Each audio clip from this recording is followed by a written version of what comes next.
FM. The night comes alive. বিশ্বাস করা না করাটা আপনার ব্যাপার।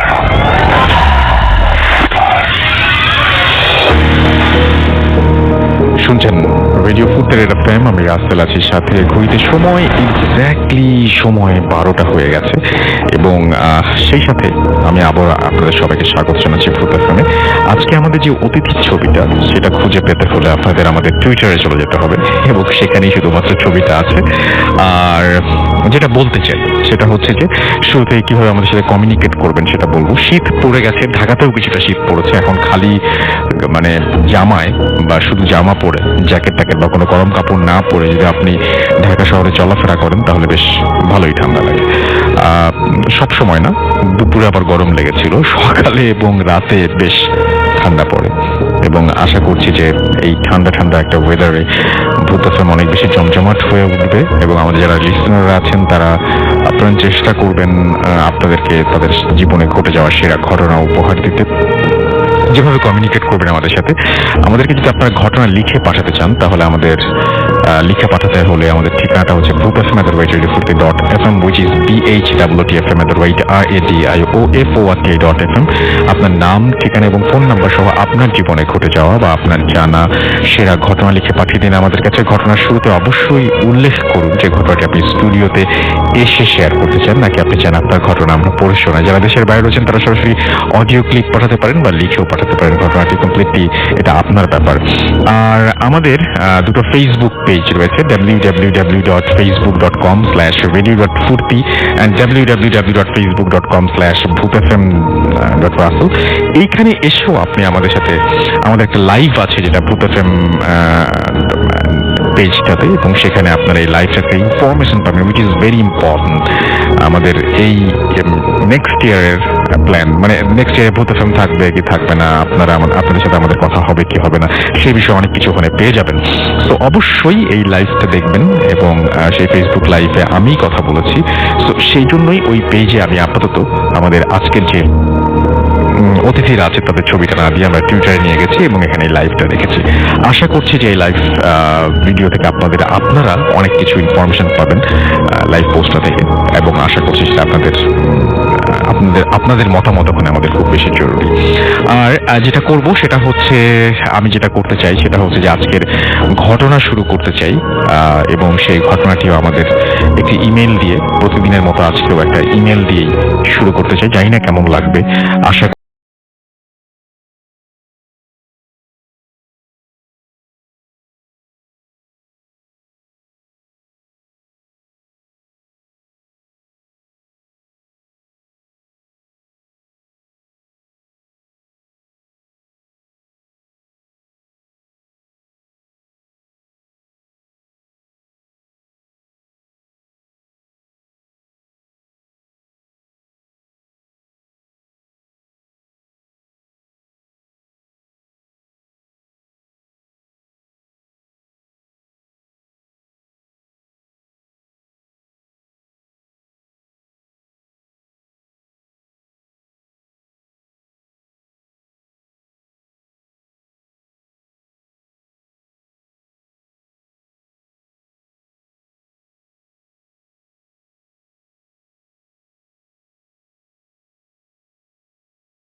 সেটা বলবেন, তারপর আপনার ঘটনায় যাব।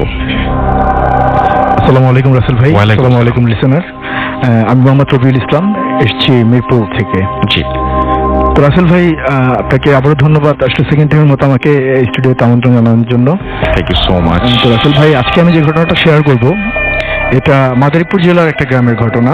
জি, তো এটা আমি শুনেছি আমার বাবার মুখ থেকে। জি জি। তো ঘটনাটা ঘটেছিল রাসেল ভাই আজ থেকে 55 থেকে 60 বছর আগে। ঘটনাটি মাদারীপুর জেলার একটি গ্রামে ঘটেছিল রাসেল ভাই। আমি সরাসরি ঘটনা চলে যাচ্ছি। মাগুরা থেকে 7-8 জনের একটি কিষানের দল এর সাথে ঘটেছিল ঘটনাটি রাসেল ভাই। আচ্ছা, যারা পেটের তাগিদে মৌসুমী কৃষিকাজ করার জন্য আসছিল আমাদের গ্রাম থেকে 3-4টা গ্রাম পরে একটি গৃহস্থ বাড়িতে। রাসেল ভাই, আখের মৌসুমে আখ কাটা এবং মারাই করার কাজের জন্যই তারা এসেছিল। জি, রাসেল ভাই, ওই সময় মাগুরা থেকে ওই আমাদের যে গ্রাম, মাদারীপুর জেলার যে গ্রাম, সেখানে আসতে রাসেল ভাই যাতায়াত ব্যবস্থা বলতে ছিল আপনার নৌকা, জি। পায়হাটা পথ এবং ভ্যান গাড়ি আর কি, যেটা আসলে স্বাভাবিকভাবে ওই যে 5টার পরে আর এগুলো আর কি ওইভাবে পাওয়া যেত না রাসেল ভাই। জি, তো মাগুরা থেকে আসার পর, নৌকা পথে আসার পর রাসেল ভাই, যেখানে তাদের আসলে ওই যে ঘাটে তাদের নামতে হবে, এটা বর্তমান আপনার কাউরাকান্দি নামক একটা ঘাট আর কি, যেটা মাদারীপুর যাওয়ার সময় আর কি পরে আর কি, পদ্মা নদীর পাড়ে আর কি। তো তারা এসে যখন আসলে যে আপনার ওই ঘাটে নামে, তখন অলমোস্ট আপনার 6:30 থেকে 7টার মতো বেজে যায় আর কি আসল ভাই। তো যার ফলে তারা এসে দেখে যে ঘাট থেকে কোনো ভ্যান বর্ণ কিছু পাওয়া যাচ্ছে না। আর যদি তারা চিন্তা করে যে যদি হেঁটেও যায় তাহলে আমাদের অলমোস্ট 7-8 ঘন্টা লেগে যাবে। তো 6:30 7টা বাজে। তো তারা এটা চিন্তা করতে করতে বললো যে আগে আমরা যেহেতু নামছি, তো যেহেতু 7-8 জনের একটা টিম, 8 জনের মতো, তারা বলে যে চলো তাহলে আমরা আগে কিছু খাই এখান থেকে। একটা দোকান খোলা ছিল, তারা এখানে গিয়ে ওই কলা, রুটি টুটি যা পায় এগুলো খায় এবং তাদের চা পান খেয়ে তাদের সাথে ওই মানে গ্রামের যেহেতু কৃষক রাসেল ভাই, তারা তখন ওই বিড়ি টিড়িগুলো খায় আর কি, তারা বিড়ি কিনে নেয়। নেওয়ার পরে তাদের মধ্যে আলোচনা করতে করতে তার মধ্যে দুজন বলে যে তো আমরা এখানে বসে থেকে তো লাভ নেই, সারা রাত তাহলে বসে থাকতে হবে। আর আমরা যেহেতু আস্তে আস্তে দেরি হয়ে গেছে, আমরা টাইম মতো পৌঁছতে পারবো না গৃহস্থ বাড়িতে, আমাদের বকাঝকা শুনতে হবে। তো তাদের মধ্যে দুজন বলে যে তাহলে আমরা এক কাজ করি, আমরা যেহেতু রাত আর এবং আমরা 7-8 জন আছি, তো আমরা আস্তে আস্তে হাঁটতে থাকি। 7-8 ঘন্টার রাস্তা, আমরা সকাল সকাল তাহলে পৌঁছে যেতে পারবো ওই বাড়িতে, যে বাড়িতে যাবো। তারপরে সকালে নাস্তা নাস্তা করে কাজ শুরু করলাম স্বাভাবিকভাবে। তো যেই ভাবনা রাসেল ভাই, সেই অনুযায়ী তারা কাজ করে, তারা তাদের মতো হাঁটা শুরু করে আর কি। তো রাসেল ভাই, তারা হাঁটতে হাঁটতে যখন আনুমানিক রাত 3টা 3:30টার মতো বাজে আর কি, এমন একটা সময় তারা ওই গ্রামের কাছাকাছি চলে যায়। মানে অলমোস্ট আমাদের গ্রামের 2-3টা গ্রাম পরেই আর কি ওই বাড়ি আর কি। তো আমাদের গ্রামের ঠিক আগে একটা গ্রামে এসে তারা যখন দেখে যে অনেক রাত এবং ক্লান্ত হয়ে গেছে রাসেল ভাই, অনেকক্ষণ হাঁটছে এবং যেহেতু টানা জার্নি করতেছিল, তো তারা একটু দূরে দেখতে পায় যে একটা গৃহস্থ বাড়িতে আর কি ওই আপনার ওই রাতের বেলায় মানে দেখা যাচ্ছে আর কি উঠানের মধ্যে আপনার জ্বলতেছে আসলে, হারিকেন যেটাকে বলে আর কি, কেরোসিন তেল দিয়ে যেটা জ্বালায়। তো হারিকেন দেখে তারা বলে যে মনে হয় বাড়িতে কেউ জেগে আছে, তো আমরা চলেন সবাই মিলে গিয়ে একটু ওই বাড়ির মালিককে যদি পাই তাহলে একটু রিকোয়েস্ট করে তাদের এখানে থেকে গেলাম। তো আমরা কাছাকাছি চলে আসলে বেশিক্ষণ লাগবে না। তারপরে আমরা সকালবেলা ফজর আজানের পরে গৃহস্থ বাড়ি থেকে কাজ শুরু করলাম। তো যেটা ভাবনা আসলে সে অনুযায়ী তারা ওই বাড়িতে যায়। যাওয়ার পরে তারা বাড়িতে উঠোনে ঢোকার মাত্রই, গেট দিয়ে ঢোকার মাত্রই যেটা দেখে রাসেল ভাই, যে একজন বয়স্ক লোক, 70 ঊর্ধ্ব একজন লোক, সে ওই বসে বসে হুক্কা যেটাকে বলে রাসেল ভাই, তামাক আর কি, আপনার হয়তো আপনি জেনে থাকবেন। তো ওই হুক্কা খাচ্ছিল আর কি বসে বসে, সে চেয়ারের মধ্যে, একটা ছোট একটা চেয়ারের মধ্যে বসে হুক্কা খাচ্ছিল, ভালো বয়স তার। তো সে ওই জিজ্ঞেস করে যে কোথা থেকে আসছো, ডিটেলস বলার পরে বলে যে হ্যাঁ আমি তো ওই বাড়ি চিনি, তোমার বাড়িতে কাজের জন্য আসছো, ঠিক আছে। তো রিকোয়েস্ট করে যে আমরা আপনাদের বাড়িতে একটা থাকতে যেতেছি। সে বলে যে হ্যাঁ সমস্যা নেই, আমরা বাড়িতে দুজনেই আছি, আমি আর তোমার চাচি আর কি। তো আমাদের সামনের একটা ঘর পুরোটাই ফাঁকা, তোমরা থাকতে পারবে, সমস্যা নেই। তো রাসেল ভাই তখন তাদের বলে যে ঠিক আছে, তোমরা আসছো এত দূর থেকে, তো তোমরা কাজ করো, হাত মুখ ধোও, আর আমি আমার স্ত্রীকে বলতেছি খাবার দেওয়ার জন্য, তোমরা খাবার টাবার খাও, তারপরে ওই সামনের ঘর দেখে দিব, এখানে গিয়ে ঘুমিয়ে পড়ে সবাই। তো রাসেল ভাই তো হাত মুখ ধুয়ে আসে, এরপরে তার স্ত্রীকে ডেকে তাদের খাবার দিতে বলে। তো তারপরে যদি সত্যি স্ত্রী বস কাছাকাছি ছিল, তো তাদের আসলে রাসেল ভাই সবচেয়ে অবাক করে যে ব্যাপার রাসেল ভাই, ওই রাতের বেলা রাসেল ভাই তাদের 8জনকে যে খাবারটা দেওয়া হয় রাসেল ভাই, মানে একটা বিয়ে বাড়িতে যে ধরনের মানে আয়োজন থাকে আর কি, ধরেন বিরাট আয়োজন এক কথা রাসেল ভাই, সব ধরনের খাবারই সেখানে ছিল, দধি থেকে শুরু করে মিষ্টি যা ছিল আর কি, সবকিছু ছিল। তো তারা একটু অবাকও হয়, আবার মানে তাদের তো সব গ্রামের লোক রাসেল ভাই, তো বছরে মানে একদিন এরকম খাবার তাদের পাওয়া মানে জোটে না আর কি এক কথায়। তো মানে দেখে আর লোভ সামলানো যায় না আর কি, তারা খেয়ে মানে পেট ভরে খায় আর কি, যতক্ষণ মন চায় আর কি খাওয়ার পরে। তো তাদের হাত মুখ ধুয়ে আবার তারা তাদের যে রুমে নিয়ে যায় রাসেল ভাই থাকার জন্য, এখানেও একটা ব্যাপার আছে যে আসলে ওই সময় 55-60 বছর আগে রাসেল ভাই মানে একটা বাড়ির মধ্যে এই ধরনের মানে ব্যবস্থা থাকার জন্য, ঘুমানোর জন্য এই ধরনের ব্যবস্থা মানে থাকতে পারে এটা চিন্তার মতো না আর কি, খুবই আলিশান অবস্থা রাসেল ভাই। তো তাদের যে ঘরে নিয়ে যাওয়া হয় তাদের দোতলা একটা ঘর, তো সেখানে আপনার ওদের যে রুমে থাকতে দেয় ওখানে 2টা খাট ছিল রাসেল ভাই পাশাপাশি, খুবই ভালো মানে সাজসজ্জা করানো আর কি। তো তাদের দেখা দেওয়া হয় তারা ওইখানে ওই 4 জন করে রাসেল ভাই 2টা খাটে শুয়ে পড়ে আর কি। যেহেতু ক্লান্ত রাসেল ভাই, তারা আসলে শোবার পরপরই রাসেল ভাই ঘুমিয়ে যায়। তো রাসেল ভাই তারা যেটা পরে যে ঘটনা ঘটে সেটা হলো রাসেল ভাই, এর মধ্যে একজনের রাসেল ভাই ফজরের আজানের মানে শুনতে শুনতে তার ঘুমটা ভেঙে যায় রাসেল ভাই।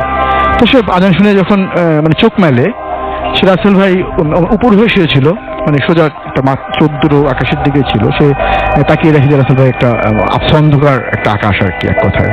তো তার ঘরের মধ্যে ছিল, আকাশ তো দেখার কথা না রাসেল ভাই।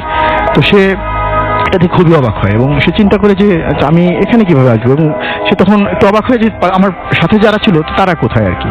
তো দেখার জন্য সে ডান বামে তাকায়, তো দেখে যে আসলে সবাই শুয়ে আছে আর কি, কিন্তু শুয়ে আছে তারা আসলে কোনো ঘরের মধ্যে নেই রাসেল ভাই, তারা আছে ওই আপনার ফসল কাটার পরে অনেক বড় যে মানে ক্ষেত যেটাকে বলে রাসেল ভাই, যে জমিটা আছে অনেক খোলামেলা, এবং সেই মাঝখানে একটা শিমুল গাছ যেটার নিচে তারা সবাই ঘুমিয়ে আছে আড়াআড়ি ভাবে, এক একজন এক একদিকে মাথা টাথা দিয়ে, এবং তারা বিছানা বালিশ হিসেবে যেটা দিয়েছে রাসেল, সেটা আসলে রাসেল ভাই মাটির চাকাগুলো দিয়ে রাখছে, খুবই মোলাম আরামদায়ক বিছানা মনে করে যেটা ঘুমিয়েছিল রাসেল ভাই, সেখানে তো মাটির চাকা আর কি দেখতেছে। তো সবাইকে টাকা দিয়ে রাসেল ভাই উঠায়, তো উঠানোর পরে সবাই খুব অবাক হয়, পরে তারা আসলে ভাবে যে আমাদের তো আমাদের কাছে ডাকাতি টাকাতি করে নিলে নেওয়ার মতো ছিল না রাসেল ভাই। তো তারা তারপরে একটু যে আমরা কোন বাড়িতে ছিলাম একটু খোঁজ নেই, তো তারা বিভিন্ন লোকজনকে জিজ্ঞেস টিজ্ঞেস করে, বাজারে বাজারে গিয়ে বা আশপাশের লোকজন ডেকে, তো কেউ এরকম কোনো বাড়ির সন্ধান আর দিতে পারে না রাসেল ভাই। তো তারপরে এর মধ্যে ওই গ্রামেরই একজন ছিলেন যিনি ওদেরকে ওই পাশের যে মসজিদ ছিলেন সে একটা হুজুরের কাছে নিয়ে যায়, তারপর মনে হয় ভয় পাইছেন, তো হুজুরের কাছে নিয়ে একটু, তো হুজুরের কাছে যাওয়ার পর যেটা হয় রাসেল ভাই, হুজুর সবকিছু শোনার পরে সে যেটা বলে, শুনতে শুনতে একটা মজার ব্যাপার ঘটে রাসেল ভাই সেখানে। রাসেল ভাই একজনের যেটা হয় মানে স্টোরি বলতে বলতে সবাই তার বলছিল, একজন বলছিল তোর মধ্যে একজন আসলে ওয়াশরুমে যাওয়ার প্রয়োজন হয় রাসেল ভাই, ওয়াশরুমে যাওয়ার প্রয়োজন হয়, তো সে নর্মালি বলে যে ঠিক আছে তোমরা বলো আমি তাহলে ওয়াশরুম থেকে আসি। তো মসজিদে যে ওয়াশরুম আছে সেখানে যায়, যাওয়ার পরে সে বাথরুমে গিয়ে যেটা হয় রাসেল ভাই, যেটা ঘটে সেটা হলো রাসেল ভাই সে বাথরুমে যে আসলে মানে পায়খানা যায় যেটা বের হওয়ার কথা আসলে সেটা না বের হয়ে সে যেটা দেখতে পায় আসলে সে মাটি বের হচ্ছে তার পেট থেকে আর কি রাসেল ভাই। তো সেটা দেখে সে বাইরে চলে আসে এবং হুজুরকে যখন ডিটেলস বলতাম, হুজুর বলে যে তোমাদের রাতে যে খাবারটা খাইয়েছিল সেটা আসলে খাবার ছিল না, সেটা আসলে মাটিই ছিল, যেখানে তোমার বাথরুমের সাথে মাটিই বের হচ্ছে। আর তোমাদের এত খাবার যে ইয়েটা ছিল মানে ওর যে উদ্দেশ্য ছিল সেটা হলো মানে যাতে তোমাদের বাথরুমের দরকার হয় রাত্রি বেলা, এবং যখন তোমরা বাথরুমে যাওয়ার জন্য একজন বের হবা তখন সে একজন করে তোমাদের খাবে বা মারবে, যেটাই হোক, যে জিনটা ছিল আর কি রাসেল ভাই, ওটা আসলে জিন ছিল যেটা পরবর্তীতে ইয়ে করে। আর যেটা হয় রাসেল ভাই, তো ওরা এটা ইয়ে করার আপনার এরপরে যেটা হয় রাসেল ভাই, এটা শোনার পরে তো এটা আবার ওইখানকার ইয়েভাবে প্রবাদ অনুযায়ী যে নামটা আছে রাসেল ভাই, এটাকে নাকি মক্কেল ভূত বলেন বা জিন বলেন, এটা নাম হলো মক্কেল আর কি, যাতে বোকা বানানো হয়, মক্কেল ভূত তোমার জন্য বোকা ইয়ে করা আর কি। তো এটাই রাসেল ভাই ঘটনা, তো এটা আসলে প্রচলিত এদিকে, আপনি হয়তো খোঁজ নিলে জানতে পারবেন। ওকে, থ্যাংক ইউ সো মাচ, আপনার ঘটনার জন্য আপনাকে অনেক ধন্যবাদ। আমরা একটা ছোট্ট বিরতির পরে আবারও ফিরে আসবো, আশা করছি যে আপনারা যারা আছেন তারা সেই পর্যন্ত আমাদের সঙ্গে থাকবেন। তবে হ্যাঁ, যাবার আগে আমি অবশ্যই আপনাদের কিছু মেসেজ পড়ে যেতে চাই, এবং যেগুলো আপনারা পাঠিয়েছেন সেগুলো আমি কিছু এখনই পড়বো।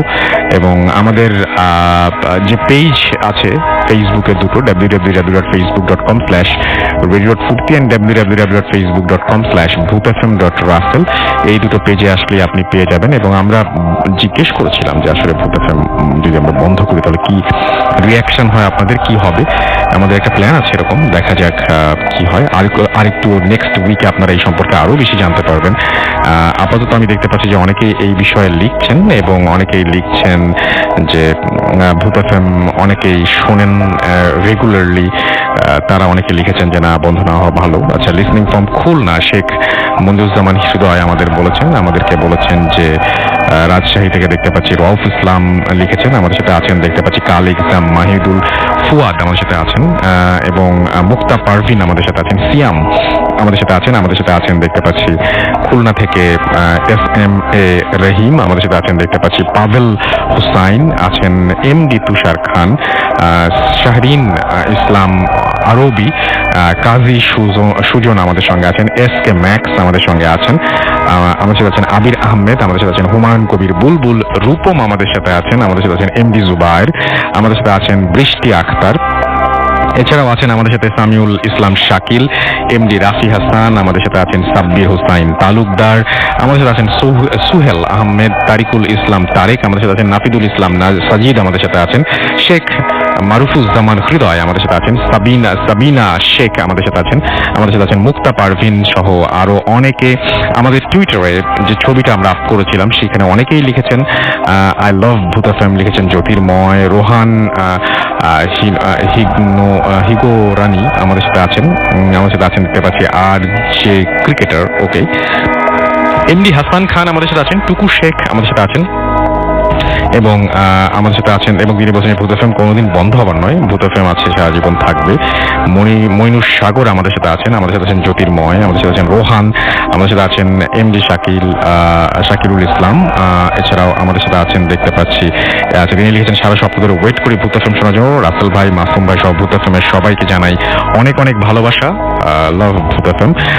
MD হাসান খান আমাদের সাথে আছেন দেখতে পাচ্ছি, বগুড়ার ছেলে বাইজিদ ওকে আমাদের সাথে আছেন দেখতে পাচ্ছি, আরো অনেকেই, এবং আপনারা আরো অনেকেই আমাদের সাথে লিখবেন দেখতে আশা করব। আমি ভূত FM এর পেজ থেকে আমাদের প্রথম মেসেজগুলো পড়ছিলাম এবং দ্বিতীয় যে মেসেজ আমি পড়তে চাই সেই মেসেজগুলো আমি পড়তে চাই রেডিও ফুর্তির পেজ থেকে, এবং এখানে অনেকে লিখছেন আমাদেরকে, এবং আমি দেখতে পাচ্ছি আমাদের যে পোস্টটা রয়েছে সেই পোস্টেই অনেকে লিখছেন, আমি একটু পড়ে শোনাই আপনাদেরকে। আমি দেখতে পাচ্ছি আমাদের এখানে আছেন এই মুহূর্তে আমাদের সাথে আছেন ধানমন্ডি থেকে সাইফ ইকবাল, আল আমিন হোসেন মাহি আমাদের সাথে আছেন বোরহান উদ্দিন প্রান্ত আছেন, MD রাকিব হুসাইন চিটাগং থেকে শুনছেন তিনি, আমাদের সাথে আছেন অদ্ভুত ছেলে ফারজানা আফরোজ, আমাদের সাথে আছেন মানিক চন্দ্র, আমাদের সাথে আছেন সাজিদুল সজীব, আমাদের সাথে আছেন MD মেহেদি হাসান আরাফাত, আমাদের সাথে আছেন জর্জ লিওনার্দো, আমাদের সাথে আছেন রহিম, আমাদের সাথে আছেন দেখতে পাচ্ছি জিদেন তসমির আছেন আমাদের সাথে দেখতে পাচ্ছি, এছাড়াও সুমন রাজ বাঁধন, তাহেরা তাভিন আমাদের সাথে আছেন কাউসার আহমেদ রিফাত আছেন আমাদের সঙ্গে দেখতে পাচ্ছি, উৎস কুমার দে আছেন, মোহাম্মদ ইকরাম আছেন আমাদের সাথে, হামিদুল ইসলাম সাগর, লাবিব মাহের সহ আরো অনেকে। থ্যাংক ইউ ভেরি মাচ আমাদের সঙ্গে থাকার জন্য। আমরা একেবারেই ছোট্ট কয়েক সেকেন্ডের একটা বিরতি নিয়ে আমরা ফিরে আসবো, সেই পর্যন্ত আমাদের সঙ্গে থাকুন। Stay tuned two radio Furti FM and do ফুর্তি। পিরিয়ডের দিনগুলোতে পছন্দের বিষয়গুলো হয়ে ওঠে বিরক্তিকর, তাই তোমার স্বস্তির জন্য এক্সট্রা কেয়ার নিয়ে পাশে আছে ফ্রিডম স্যানিটারি ন্যাপকিন। তোমাকে রিয়েলি বোঝে। Face it, radio মানে ফুর্তি, ভূত FM. The night comes alive. বিশ্বাস করা না করাটা আপনার ব্যাপার।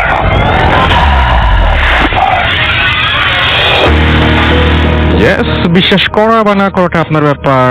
ইটস 12:27 AM আর আমাদের সাথে আছেন আমাদের অতিথিরা, আর are you listening to radio Furti FM। আমি রাসেল আছি, সাথে চলছে ভূত FM, আর সেই সাথে আমাদের নতুন একজন অতিথি আমাদের সাথে এসে হাজির হয়েছেন। আমরা তার কাছে সরাসরি চলে যাচ্ছি। আপনার নামটা প্লিজ একটু বলবেন, কোথা থেকে এসেছেন সেটা বলবেন, তারপরে আপনার ঘটনায় যাব। জি, আসসালামু আলাইকুম রাসেল ভাই। ওয়ালাইকুম সালাম। শাহিন বাশার, আমি জাহাঙ্গীরনগর ইউনিভার্সিটি থেকে আসছি। অনেক দূর থেকে এসেছেন, সেজন্য প্রথমেই আপনাকে অনেক অনেক অনেক অনেক ধন্যবাদ।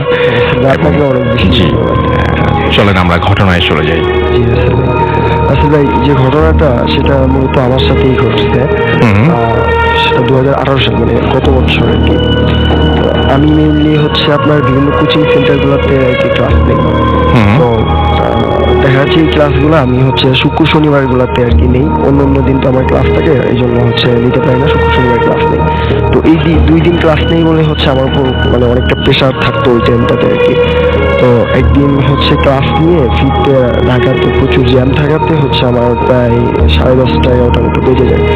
তো সেই টাইমটাতে হচ্ছে আপনার কিছুটা মানে এরকম একটা অবস্থা, জাস্ট শীতও না, আবার মানে শীত আছে বাট ওই লেভেলের শীত না, আবার কুয়াশা যে অনেক বেশি এরকম না আর কি। তো আমি ক্যাম্পাসে যখন আর কি ঢুকি, আমাদের জাহাঙ্গীরনগরে অনেক বেশি শীত, আপনি যদি জেনে থাকেন অবশ্য জানেন যে। তো আমি হচ্ছে যখন ক্যাম্পাসে ঢুকি, তো ওই টাইমটাতে আসলে ক্যাম্পাস বলা যায় যে এক প্রকার ফাঁকাই আর কি, কারণ মানে অনেক শীত থাকাতে 10টা 11টার দিকে এর ভিতরে হচ্ছে স্টুডেন্টরা ম্যাক্সিমাম হলের ভিতরেই থেকে যায় আর কি, বের কম হয়। তো আমি যখন হাঁটতেছিলাম ক্যাম্পাসের ভিতরে ঢুকে, তো মানুষ না দেখে আমি হচ্ছে কানে হেডফোন দিয়ে গান শুনতে শুনতে আর কি হাঁটতেছিলাম। তো আমি একটু জায়গাটা সম্পর্কে একটু বলি, সেটা হচ্ছে যে আপনি যদি জাহাঙ্গীরনগর যেয়ে থাকেন রাসেল ভাই, সেটা হচ্ছে আপনার শহীদ মিনার যেটা আছে, শহীদ মিনারের সামনে অনেক বড় প্রায় 5-7 কিলোমিটারের একটা বড় রাস্তা আছে আর কি। তো ওর পাশে হচ্ছে কেমিস্ট্রি এবং পদার্থবিজ্ঞান বিল্ডিং আর কি আছে। তো পাশে হচ্ছে মানে ওইটার পাশে আপনার বঙ্গবন্ধু হলের দিকে যাওয়ার একটা রাস্তা আছে, ওই জায়গাটা হচ্ছে 3 রাস্তার একটা মোড়। তো 2000 খুব সম্ভবত 2012 সালে, যেহেতু অনেক সিনিয়র আমার, আমি এক্সাক্ট বলতে পারবো না, বাট খুব সম্ভবত 2012 সালে আমাদের ক্যাম্পাসে হচ্ছে একটা অনাকাঙ্ক্ষিত ঘটনা ঘটে। আমাদের জুবাইর ভাই নামে একটা ভাই আছে, ওনাকে হচ্ছে সামহাউ মানে কিছু পার্সনকে আর কি হত্যা করে, হত্যাটা খুব নির্মমভাবে করে আর কি। এটা ক্যাম্পাসে যখন আমি যখন আসছি, তখন হচ্ছে মানে হলের ফার্স্ট ইয়ারে থাকতে আর কি এই ঘটনাটা শুনছিলাম। তো যে জায়গাটাতে আর কি হত্যা করে, আমি যতটুকু জানি, ওই জায়গাটাতে হচ্ছে জুবাইর ভাইয়ের একটা সারণী মতো করা হয়েছে। তো ওইখানে হচ্ছে একটা দেওয়ালে হচ্ছে আপনার জুবাইর ভাইয়ের ছবি এঁকে হচ্ছে ওই দেওয়ালটার নাম দেওয়া হয়েছে যে জুবাইর সারণী। তো ওইটা হচ্ছে 3 রাস্তার মোড়। তো আমি যখন রাসেল ভাই মানে শহীদ মিনার ক্রস করে যখন ওই মোড়টাতে যাব, তো গান শুনতেছে, আমি আমার মতো মানে ওইভাবে কোনো খেয়াল ছিল না, মানে আমি আমার মতো যাচ্ছি খুবই নর্মাল ভাবে। তো হঠাৎ করে আমার চোখটা জুবাইর ভাইয়ের চোখের উপর পড়ে, মানে জুবাইর ভাইয়ের যে ছবি অঙ্কন করা মানে ওই চোখের উপরে যায় পড়ে। তো যখনই পড়ে তখনই আমার মনে করেন যে কয়েক ন্যানো সেকেন্ডের ভিতরে মাথার ভিতরে কাজ করে যে হচ্ছে জুবাইর ভাইকে তো অনেক নির্মমভাবে হত্যা করা হয়নি, জুবাইর ভাই তো বেঁচে নাই।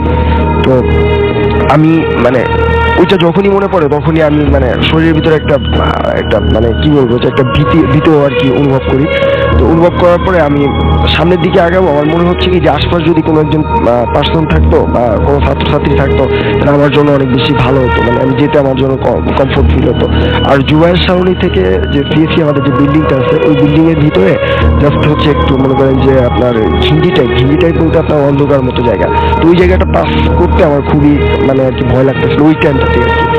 তো যখন ভয় লাগতেছে আমি তখন হচ্ছে এদিক সেদিক তাকাচ্ছি। তো আমি যেটা দেখলাম ডান সাইডে তাকায় দেখি পুরা রাস্তা জুড়ে হচ্ছে কোনো পার্সন নাই, এবং সামনের দিকে তাকাচ্ছি তাও কোনো পার্সন নেই, আবার হলের দিকে তাকাই সেদিকেও কোনো পার্সন নেই।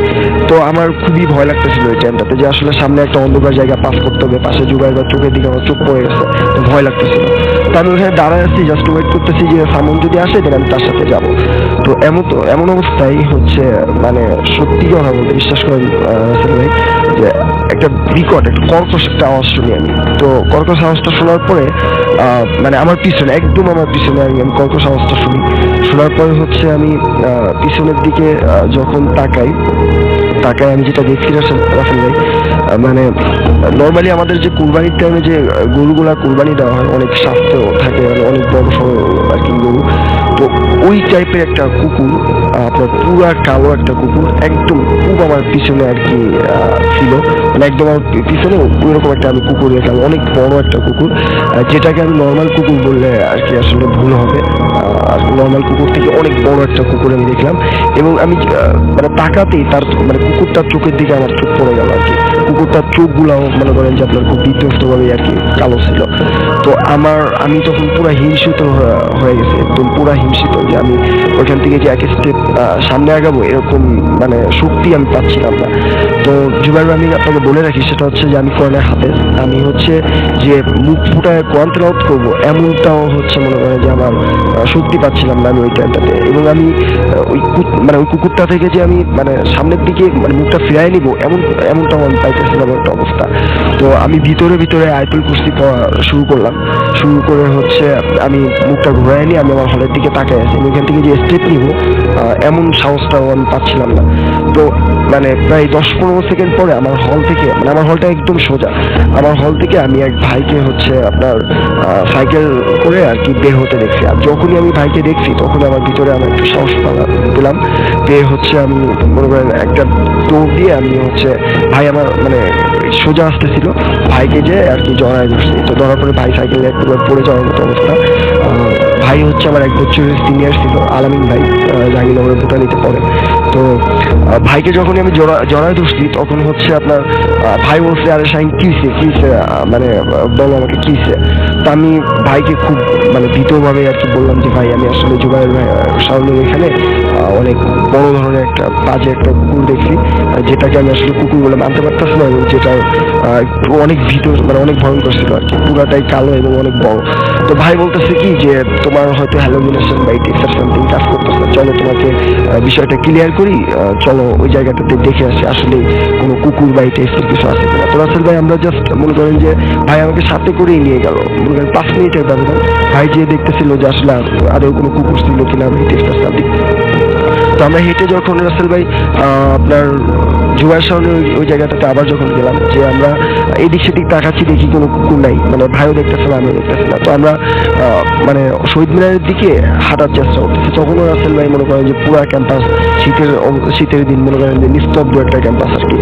তো আমরা দুইজন যখন আলামিন ভাই আর আমি যখন হাঁটতেছি, এমন সময় বিশ্বাস করেন রাসেল ভাই আমার সামনে দিয়ে ঠিক ওই যে বং টাইপের আর কি মানে পুরা একটি গরুর মতো যে কুকুরটা আমি দেখলাম, ওই কুকুরটা আমার সামনে দিয়ে এগিয়ে ছুটে গেল এবং খুব দ্রুত মানে বেগে ছুটে গেল আর কি রাসেল ভাই। তো আমি তখনই মনে করেন এক প্রকার চিৎকার দিয়ে বাইরে বললাম যে ভাই আপনি দেখছেন কি, এই যে মাত্র আর কি কুকুরটা গেল। তো ভাই বলতেছে কই না, তো আমি তো কিছু দেখলাম না।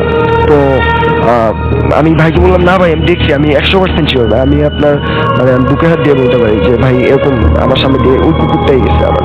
তো ভাই বলতেছে আসলে শাহিন মানে চলো এখানে বেশিক্ষণ থাকা ঠিক হবে না, আমরা হলের দিকে যাই।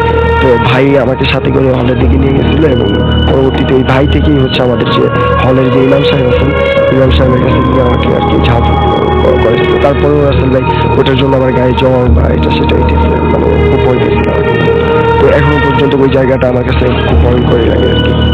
ওকে, থ্যাংক ইউ সো মাচ। আপনার ঘটনার জন্য আপনাকে আবারও ধন্যবাদ, অনেক অনেক ধন্যবাদ। এবং আমরা এখন যেটা করবো, সরাসরি আমাদের আবারও প্রথম অতিথির কাছে ফিরে যাব, তার দ্বিতীয় একটা ঘটনা তার কাছ থেকে শুনে আসবো। আশা করছি যে এই ঘটনাটিও আপনাদের ভালো লাগবে। চলুন শুনে আসি দ্বিতীয় ঘটনাটি। আপনার নামটা প্লিজ একটু বলবেন, কোথা থেকে এসেছেন সেটা বলবেন, তারপরে আপনার ঘটনায় যাব আমরা। ওকে, জি ধন্যবাদ রাসেল ভাই আমাকে আবার সুযোগ করে দেওয়ার জন্য। আমি মোহাম্মদ রবিউল ইসলাম, এসেছি ঢাকা মিরপুর থেকে। তো রাসেল ভাই আমি এটাকে আমার ভাগ্নির সাথে, মেজো ভাগ্নির সাথে ঘটনাটা, ঠিক আছে রাসেল ভাই। তো আমি সরাসরি ঘটনা চলে যাচ্ছি। তো রাসেল ভাই আমি এখন যে ঘটনা শেয়ার করব, এটা আমার বড় আপার যে মেজো মেয়ে, ওর সাথে ঘটে যাওয়া একটা ঘটনা রাসেল ভাই। জি, ওর বয়স যখন 5 থেকে 6 বছর হবে তখন আসলে ঘটনাটা শুরু আর কি, এবং এখন পর্যন্ত মোটামুটি চলমান বলতে পারেন ঘটনাটা। তো রাসেল ভাই আমার নানা বাড়ি মাদারীপুরে, আপনি জানেন যেহেতু। তো মাদারীপুর জেলার আঙ্গুরকাটা নামক গ্রামে হলো আমার নানা বাড়ি। তো আমার ছোট মামার বিয়ের জন্য আমরা 2009 কি বা 10 আর কি রাসেল ভাই, আমার এক্স্যাক্টলি খেয়াল নেই। তো আমরা সব পরিবারের সবাই আর কি যাই, আমার ছোট মামার বিয়ে। তো আমার ভাগ্নি সবাই যায় আর কি সাথে। তো রাসেল ভাই যেহেতু বিয়ে বাড়ি রাসেল ভাই, তো একটা আনন্দ আর কি, আনন্দ বিয়ের আগের দিন মানে বলতেই তো পারেন যে শুরু এবং শেষের 7-8 দিন মোটামুটি খুবই জাঁকজমক থাকে আর কি মোটামুটি। জি। তো যেহেতু সবাই যাই আমরা, আরো কাজিন টাজিন সবাই আছে। তো রাসেল ভাই বিয়ের ঠিক আগের দিন আমার নানা বাড়ির ঠিক সামনে একটা বট গাছ আছে রাসেল ভাই, যেটা কত বছর বয়স হবে, 110 বছর হতে পারে আর বেশি হতে পারে রাসেল ভাই। ঠিক ওইটা সামনে আসলে একটা পুকুর রাসেল ভাই, যেখানে ওই গ্রামের সবাই গোসল টোসল করে আর কি। পাশে আবার নদী আছে রাসেল ভাই, পদ্মা নদী আছে। তো আমি আসলে আমার যে কাজিনরা ছিল সমবয়সী, তারা সবাই মিলে আমরা চলে যাই আসলে নদীতে গোসল করার জন্য, এবং বাড়ির যে মহিলারা ছিল তারা সবাই আর কি ওই পুকুরে গোসল করার জন্য যায় আর কি। দুপুরে ঠিক আড্ডা ধরেন ভর দুপুর বেলা যেটাকে বলে রাসেল ভাই, অ্যারাউন্ড 12:30 থেকে 1টার মতো আর কি। তো আমার ওই যে ছোট ভাগ্নি ওরাও যায়, মেজো ভাগ্নি, আমার বড় ভাগ্নি, দুইটা ভাগ্নি ছিল তখন। তো ওরা ওদেরও নিয়ে যায়। তো আমার আম্মা যায়, আমার খালামণি যায় সবাই গোসল টোসল করার জন্য। তো যাওয়ার পরে রাতে যেটা হয় মানে আমার আম্মা সবাই মাঝামাঝি একটা পুকুরের মধ্যে নেমে গোসল করতেছিল, আর আমার ওই যে ভাগ্নিটা ছিল মেজো, ও হলো ঠিক পুকুরের কর্নার রাসেল ভাই, দুই হাত পা সামনের দিকে ছড়ায় দিয়ে বসে বসে পানিতে খেলতেছিল। ছোট বাচ্চা যেহেতু, আর শহরের বাচ্চা, তো পানি পেয়ে খুবই আর কি আনন্দিত আর কি। সে খেলতেছিল, আস্তে আস্তে সে মানে শুয়ে আর কি, শুয়ে যেটাকে বলে ঘাপ শুয়ে আর কি, সে পানির মধ্যে পা গুলো নাড়াচাড়া করতেছিল। তো পাশেই আর কি ঘাটে ওই পাড়ে আমার বড় ভাই এবং আমার তাদের যে আমার বড় ভাই এবং তার যে সমবয়সী কাজিন যারা ছিল তারা গল্প করতেছিল। আর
চৌরাস্তা পার হওয়ার পর রাসেল ভাই বাসে ছিল। রাসেল হঠাৎ করে মানে বৃষ্টি হওয়ার কোনো সম্ভাবনা বা ঝড় হওয়ার কোনো সম্ভাবনা ছিল না রাসেল ভাই, যেহেতু স্বাভাবিক দেখে রওনা হয়। তো হঠাৎ করে গাজীপুর পার হওয়ার পরে রাসেল ভাই মানে প্রচন্ড ঝড় শুরু হয় রাসেল ভাই, এবং গাড়িটা ছোটখাটো একটা অ্যাক্সিডেন্ট করে, যে কারণে মানে কোনো কারণে আর ওনাকে দেখানো হয়নি রাসেল ভাই, ব্যাক করে চলে আসতে হয়। তো আসার পর রাসেল ভাই এরকমই চলতে থাকে রাসেল ভাই, মাঝে মাঝে এরকম হয়। তো এরপরে আবার আমাদের ওই তালতলা মোল্লাপাড়ার একজন মুচি ছিলেন রাসেল ভাই, যার বয়স অনেক আগের, হ্যাঁ অনেক পুরোনো মুচি না উনি? হ্যাঁ, খুব বেশি বয়স না রাসেল ভাই, 35-40 বছর বয়স। 7-8 বছরের বললেন আপনি? হ্যাঁ, 8-9 বছরের। হ্যাঁ, তো তখন ওনার বয়স অ্যারাউন্ড 35 থেকে বা 40 বছরের মধ্যে হবে আর কি, মোটামুটি মানে একদম বয়স্ক না, ইয়ংই বলতে পারেন, ভালো স্বাস্থ্যগ্রস্ত। তো তাকে দেখানো হয় রাসেল ভাই। তো সে বলে যে আপনি ঠিক আছে মঙ্গলবারে আসেন। তো মঙ্গলবারে যাওয়ার পর রাসেল ভাই, সে হিন্দু ছিল রাসেল ভাই, বলে রাখি আপনাকে। তো সে যেটা বলে রাসেল ভাই, মঙ্গলবার যাওয়ার পরে আমার আম্মাকে বলে যে ওকে তো আসলে ওর উপরে আসর করে নাই, কিন্তু ওরে দূর থেকে দৃষ্টি করে। এরকম একটা কথা বলে যে দূর থেকে যে ইয়েটা আছে, মানে জিনটা আছে, সে দৃষ্টি করে। তো আমি তাকে যখন দেখলাম, আমি যেটা দেখলাম, সে আপনার ধান ক্ষেতের মাঝখানে যে আইলগুলো থাকে রাসেল ভাই, সেটার মাঝখান দিয়ে হন হন করে হেঁটে যাচ্ছে, এবং সে খুবই স্বাস্থ্যবান একজন জিন, এবং তার মাথা ছিল না রাসেল ভাই, তার বুকের মাঝখানে একটা চোখ। আচ্ছা, সে হেঁটে যায় এই অবস্থায়, এবং সে খুবই শক্তিশালী। তাকে ওর এটা ট্রিটমেন্ট করতে হলে মানে আমার যেটা মনে আছে রাসেল ভাই, তাকে আমার আমাকে বলে যে আপনার পূর্ণিমা রাত যেটা, এরকম একটা দিনে তাকে ট্রিটমেন্ট করাতে হবে আর কি। তো এরপর রাসেল ভাই আসলে আল্লাহ ভালো জানে, মানে আর ট্রিটমেন্টটা সে করতে পারেনি রাসেল ভাই। মানে যে ডেটটা দেয় তার 2-3 দিন আগেই সে লোকটা মারা যায় রাসেল ভাই, যেহেতু স্বাভাবিক মৃত্যু, মানে চিন্তা করা যায় তো নর্মালি মরতেও পারে, বাট সে আগে পরে মরতে পারতো রাসেল ভাই। মানে ওই টাইমটা থেকে কেন মরতে হবে রাসেল ভাই, মানে এটা আমরা একটা ইয়ে করে নিই, ধারণা করে নিই আর কি। তখন আমরা এটা বুঝি না রাসেল ভাই, বাট পরবর্তী যখন আমরা ধারণা করতে পারি, তখন হলো রাসেল ভাই আমাদের আগারগা আপনার আইটিভি ভবনের পাশে একটা পুরাতন কবরস্থান আছে।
বলে তারা।